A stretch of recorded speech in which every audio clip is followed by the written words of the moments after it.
Ketika nanti terjadi perselisihan tentang pembagian harta waris itu di sebuah kampung, bertikai lain ya adik-beradik satu keluarga pembagian harta pusaka. Sampai kata Nabi, kalau seandainya nanti sampai ketika ada terjadi pertikaian tentang pembagian harta pusaka, satu kampung tu tak ada yang bisa, tak ada yang pandai menyelesaikan permasalahan faraid itu.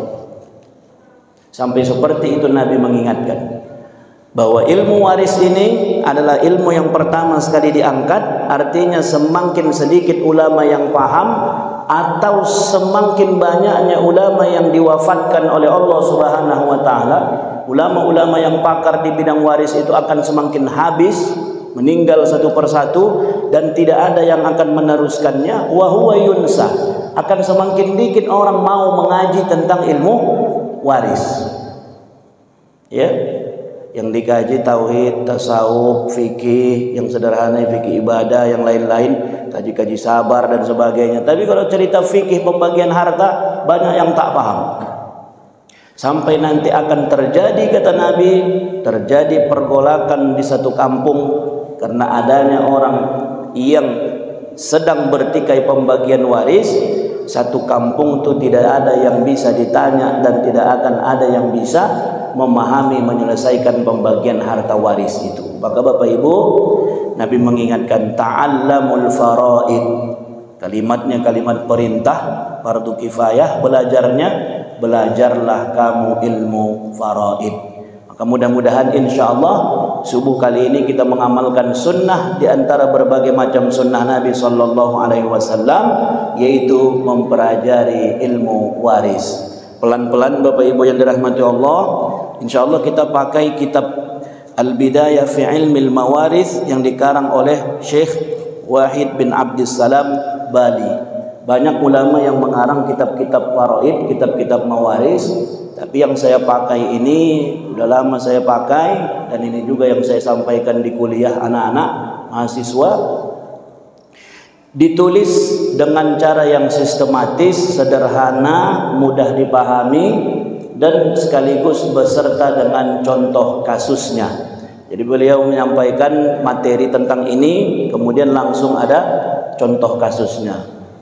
Memang ini Pak Indra, sedapnya memang mengkaji ilmu faraid ini Pak Usop.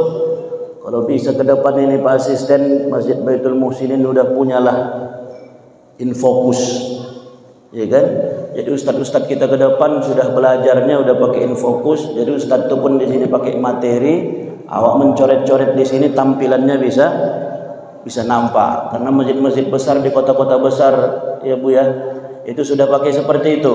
Jadi masjid kita Baitul Muhsinin salah satu masjid terbesar dan terbaik di Labuhan Batu ini. Mudah-mudahan, mana ketua BKM? Belum, sudah datang. Salam sama ketua BKM, bisa juga kita pikirkan nanti, ya. Bagaimana nanti kita sudah punya layar, Infokus, lengkap dengan notebooknya, lengkap dengan peralatannya, sehingga ustadz-ustadz kita menyampaikan materi.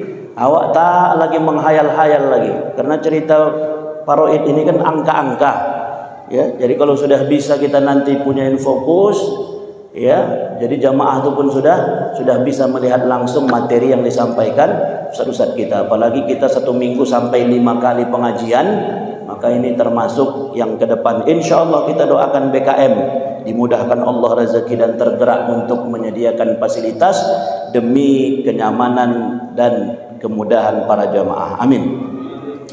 Bapak Ibu jamaah yang dirahmati Allah, pelan-pelan kita kaji dasar sekali dalam ilmu faraid ini. Al-huquq al-muta'alliqah bit-tirkah. Al-huquq, hak-hak, al-muta'alliqah yang berkaitan bit-tirkah dengan harta peninggalan. Jadi Bapak Ibu, begitu seseorang meninggal dunia, maka ada beberapa hal yang berkaitan dengan harta itu. Ya. Pertama, yang berkaitan dengan harta itu adalah mu'natu tajhizul mayyit. ketika seseorang meninggal dunia yang berkaitan dengan harta si mayit yang meninggal itu, yang pertama yang perlu diperhatikan adalah mu'natu tajhizul mayit, menyiapkan fardu kifayahnya dan semua yang berhubungan dengan si mayit. Begitu meninggal dia, ya, kalau seandainya ada pula STM-nya dan ikut STM dia, aman nih Pak Usop. Cuman kan ada orang yang mungkin di kampung tuh, apalagi daerah-daerah perumahan yang sudah tak peduli sama tetangga, yang tak ada perwiritan STM, siapa lu siapa gue, tak mau tahu dengan tetangga. Terkadang tak ada lagi STM, tak ada lagi wirid. Begitu meninggal sibuk mencari siapa tukang gali kubur, siapa nanti yang sibuk. Tapi kalau ada STM aman, mudah-mudahan. Maka ketika seseorang meninggal dunia, yang pertama yang diperhatikan dari hartanya adalah mengurus jenazah itu sendiri. Mulai kalau seandainya dia meninggal di rumah sakit, maka pembayaran uang rumah sakitnya itu pertama diamankan dengan harta si mayit.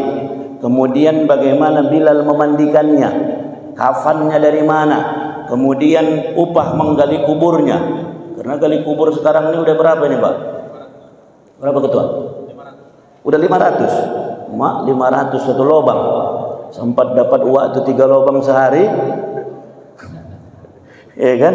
Makanya kalau waktu tukang gali kubur itu mudah-mudahan minimal 3 lah dapat hari ini katanya, ya kan? 3 saja udah 1,5. Mulai gali kuburnya. Kalau seandainya ada lagi yang perlu dipersiapkan, semua yang berkaitan tentang pengurusan jenazah si mayit yang punya harta itu diambil dari harta si mayit. Kalau seandainya keluarganya STM dia tidak ikut, maka ini pertama harus diperhatikan. Jadi Bapak Ibu jamaah yang dirahmati Allah Subhanahu wa taala, pertama mu'natu tajhizul mayit, semua perlengkapan terkait mengurus jenazah, terutama fardu kifayahnya. Yang kedua, ad-duyun al-muta'alliqah bi'aini tirkah, hutang yang berkaitan dengan si mayit. Dan hutang ini Bapak Ibu dibagi menjadi 2. Ada hutang kepada Allah, ada hutang kepada manusia. Contoh hutang kepada Allah, sakit waktu, tahu-tahu masuk bulan suci Ramadan, yang namanya sakit kan kata Nabi kata Allah Subhanahu wa taala, "Faman kana minkum maridan aw ala safarin fa iddatun min ayyamin ukhra." Ya, fidyatun ta'amu miskin. Kalau seandainya kalian sakit dan sakitnya itu tidak diharapkan lagi sembuhnya, maka wajib membayar fidyah. Selama bulan suci Ramadan waktu sakit dan selama sakitnya dia tidak puasa Ramadan, begitu mau hari raya meninggal waktu, begitu meninggal dunia waktu, maka dia meninggal dalam keadaan masih punya hutang kepada Allah. Hutangnya adalah hutang apa? Puasa, dan puasanya itu harus dibayar dengan fidyah. Maka fidyah itu menjadi hutang dia kepada Allah, wajib dibayar. Dari mana diambil uang membayar fidyahnya itu? Ambil dari harta si mayit. Nah, itu contoh. Contoh yang lain hutang kepada Allah Subhanahu wa taala, ya, adalah nazar. Benazar waktu. Kalau lulus nanti anakku P3K, atau lulus nanti anakku kuliah ke perguruan tinggi negeri, aku benazar motong 1 ekor kambing. Syukuran kita atau waktu. Tapi begitu lulus anaknya ini ke perguruan tinggi, ya, lulus KPPS pula lagi, ya kan? Lagi ramai KPPS. Lulus KPPS. Begitu lulus, udah sempat tersebut, ya, sudah ada disebutnya seperti itu, tahu-tahu meninggal waktu. Maka waktu meninggal dalam keadaan punya hutang kepada Allah Subhanahu wa taala, wajib dibayar. Dari mana diambil uang untuk melaksanakannya itu? Ambil dari uang si mayit. Yang kedua, hutang kepada manusia. Ya, Bapak Ibu yang dirahmati Allah, mungkin sudah sering diingatkan dan sudah sering menjadi pengkajian kita. Permasalahan hutang ini memang permasalahan yang sangat diperhatikan oleh Nabi Sallallahu Alaihi Wasallam. Sampai dalam sebuah hadis Nabi Sallallahu Alaihi Wasallam bersabda, "Anid dain wallazi nafsu Muhammadin biyadi." Demi Allah, terkait masalah hutang, kata Nabi, demi Allah yang jiwa Muhammad ada pada dirinya, terkait permasalahan hutang, seandainya ada seseorang, ya, ada seseorang laki-laki yang kemudian pergi ke medan jihad, tahu-tahu dia mati syahid, terbunuh. Setelah mati dihidupkan Allah lagi balik ke dunia. Mati syahid lagi, dihidupkan Allah lagi. Mati syahid lagi, dihidupkan Allah lagi. Sampai 3 kali dia hidup mati syahid, hidup mati syahid, hidup mati syahid. Kalau dia masih punya hutang, kata Nabi Sallallahu Alaihi Wasallam, tak akan ada cerita masuk surga. Kan dahsyat ini, Pak. Ya, 3 kali awak mati syahid, ya kan? Berangkat misalnya ke Palestina, berangkat tuh nak tembak Israel, mati, hidup lagi, dikasih Allah kesempatan hidup, sampai 3 kali dikasih Allah kesempatan hidup, tapi masih ada utangnya sama Wak Leman belum dibayar. Ya, walaupun 3 kali dia mati syahid, tidak akan ada cerita masuk surga. Makanya Bapak Ibu yang dirahmati Allah, terkait masalah hutang ini Nabi perhatian kali. Makanya kita selalu sebelum pemberangkatan jenazah, pada saat upacara pemberangkatan jenazah, selalu disampaikan oleh ahli bait, ahli musibah, kalau seandainya ada utang piutang dari almarhum ayah kami ini, maka kami berharap setelah ini semuanya berurusan dengan kami ahli waris. Dan ini jangan jadi formalitas bercakap saja ini, Pak, ya kan? Ini takutnya perkara lomba-lomba pidatonya pula. Pidato lah anaknya, kalau ada utang piutang ayah kami ini, setelah ini berurusan sama kami. 3 hari berikutnya datang tetangganya melaporkan atau kawan ayahnya, dulu ayahmu pernah punya utang sama aku begini. Datang kawan, ada buktinya, Wak? Tak ada. Pandai-pandai uaknya itu, katanya pula itu. Pandai-pandai uaknya itu, tidak ada buktinya. Makanya Bapak Ibu yang dirahmati Allah, Allah dengan tegas, langsung, tak melalui hadis Nabi, langsung dalam Al-Quran surah Al-Baqarah ayat terakhir, termasuk ayat terakhir dari Al-Baqarah, dan termasuk ayat paling panjang dalam Al-Quran, itu adalah cerita utang. Sampai 1 halaman itu, Pak Asisten. Ya, surah Al-Baqarah terakhir itu, sebelum lillahi ma fis samawati wa ma fil ardh. 1 halaman itu terakhir itu 1 ayat, 1 halaman. Cerita tentang hutang. Ya ayyuhalladzina amanu idza tadayantum bidainin ila ajalin musamman faktubu falyaktub bainakum katibun bil 'adl. Hai orang-orang yang beriman, kata Allah, apabila di antara kamu akan melakukan transaksi hutang piutang, faktubu, maka catat. Jelas Allah perintah itu. Fastashhidu syahidaini min rijalikum, hendaklah menjadi saksi 2 orang laki-laki. Fa illam yakuna rajulani farajulun wa imra'atani mimman tardawna minasyuhada. Kalau tak ada 2 orang laki-laki, boleh 1 laki-laki digantikan dengan 2 orang perempuan. Jadi 1 laki-laki, 2 perempuan, 3 jadi saksinya. Sampai seperti itu Allah detailnya menegaskan tentang masalah hutang. Kita kan masalah kita terkadang dalam masyarakat nih, karena kawan dekat, karena saudara, Tak apalah mau main catat-catat, pinjam aku dulu bang berapa? 3 juta. Betul ya 3 juta, udah transfer. Aku transfer, alhamdulillah lagi transfer, masih ada bukti transfernya. Ini terkadang cash, main percaya saja, kasih. Begitu dikasih, tak ada hitam di atas putih, tak ada catatan apa-apa. Inilah yang menjadi masalah. Banyak kadang begitu karena saudara pinjam, adik minjam, abang minjam, atau ibu minjam segala macam, segan awak membuatkan hitam di atas putihnya. Masa pula kau sama ibu pun pala maki-paki begini. Kata kawannya pula. Terakhir karena segannya itu tadi, tak dibuatnya hitam di atas putih. Kalau limpul tadi dipinjamnya, mudah-mudahan mudahnya mengkilaskan itu ya kan Pak. Kalau limpul waktu banyak duit awak, ikhlasnya awak udahlah itu. Tapi kalau sempat dipinjamnya lah 10 juta, tak ada hitam di atas putih, tak ada jaminan, men percaya saja karena saudara, karena kawan dekat, tahu-tahu meninggal kawan tuh. Ya kan? Meninggal kawan tuh. Kalau misalnya tadi duit awak udah hitungan 10 juta gua agak nyapa terasa kali itu ya kan Pak.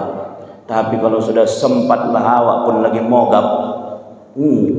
Tahu Bapak mogap? Iya. Terangnya di luar sana tapi golap rasanya. Terangnya matahari di luar sana tapi golap macam berkunang-kunang rasanya. Kenapa? Karena tak pegang duit. Kalau sudah tak ada pegang duit awak, golap dunia ini. Jangankan pula pergi wirid, ditogurkan kawan pun tidak mengamuk waktu ya kan. Ya cerita wirid. Jadi oleh karena itu Allah tegas, catat. Saya selalu itu Pak, mau sama siapapun pinjaman, mau siapapun transaksi, sama abang awak sendiri, sama ibu awak sendiri, bahkan sama orang tua sendiri pun. Dulu masih hidup orang tua. Kalau misalnya memang bentuknya pinjaman, bukan dikasih omak misalnya, yang butuh awak modal. Ada misalnya yang mau pakai duit dan memang butuh modal, ya, daripada minjam mau pula ke bank pakai bunga, bagus minjam sama oma. Adanya pula oma awak, kasihnya walaupun sama oma sendiri, tetap saya bikin hitam di atas putih, diteken sama abang, diteken sama siapa, jelas. Jadi kalaupun satu saat abang-abang itu tahu awak pernah minjam duit sama mama tanggal sekian bulan sekian, bahkan itu ku tempel di lemari omakku. Supaya apa? Tahu anak beranak itu kalau awak punya utang sama omak. Jadi waktu meninggal kemarin jelas. Meninggal orang tua dua-dua jelas bahwa aku masih punya utang sama emak, inilah catatannya. Sempat tak ada catatan begitu meninggal ayah omak, sempat yang jahat lah pula. Ya kan? Begitu meninggal ayah omak, tak ada catatan.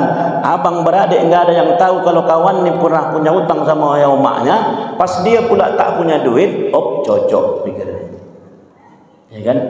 Cocok pikirnya. Kenapa cocok? Tak ada yang tahu dia punya utang sama saya mama. Asin duit itu, asin. Tak mau dia membayarkannya. Kenapa? Cocok. Ya, kenapa? Karena tak ada catatan hitam di atas putih. Makanya Bapak Ibu, terkait masalah utang ini jangan main-main. Karena kata Nabi sallallahu alaihi wasallam, ruh seorang mukmin akan terkatung-katung bainal ardi was sama, antara langit dan bumi, sampai dibayarkannya utangnya. Bahkan ketika di akhirat, kalau seandainya sampai dia meninggal dunia, ahli warisnya pun tak membayarkan hutang ayah omaknya yang meninggal ini, nanti di akhirat dia akan mencari siapa tempat dulu dia meminjam duit itu. Yang pada hari itu kata Nabi sallallahu alaihi wasallam, la dirhaman wala dinaron. Tidak ada lagi dinar, tak ada lagi dirham, tak ada lagi duit. Pakai apa awak membayarnya? Carilah di padang mahsyar sana nanti waktu. Jangankan mencari orang di padang mahsyar, mencari orang di padang pasir pun payah awak. Mencari orang di padang bulan pun payah awak. Carilah di padang bulan tu kalau tak dikasihnya alamat lengkapnya. Berputar-putar awak di padang bulan tu. Itu di padang bulan. Ini di padang mahsyar yang berkumpul semua manusia. Carilah di mana waktu kemarin tempat awak meminjam tu. Begitu dapat dia, Macam mana membayarnya? Kata Nabi, kau bayar dengan pahalamu. Gawat itu Bu. Udahlah awak yang pas-pasan, ya kan? Pikir awak habis pulang wirid banyaklah pahala awak nih. Memang waktu wirid banyaklah pahala ibu itu. Yasin, bertakhtim, bertahlil, mendongar ceramah, mendoa. Hebat pahala. Begitu keluar dari wirid itu, bahkan di wirid itu pun terkadang sudah habis pahala awak. Dimulailah datang wak yang sabalah teringatnya, katanya pula kalau sudah dimulai dengan kalimat teringatnya, membahas itu, ya kan? Teringatnya macam mana? Kau tengok siapa itu? Kenapa? Selama meninggal lakinya pikir kau, katanya pula membahas. Pikir awak pulang wirid banyaklah pahala, pada begitu pulang sudah habis. Begitulah kondisi pahala awak yang mau bawa ke akhirat. Tahu-tahu di situ pula lah awak mau membayar hutang dengan pahala. Jadi Bapak Ibu jangan anggap enteng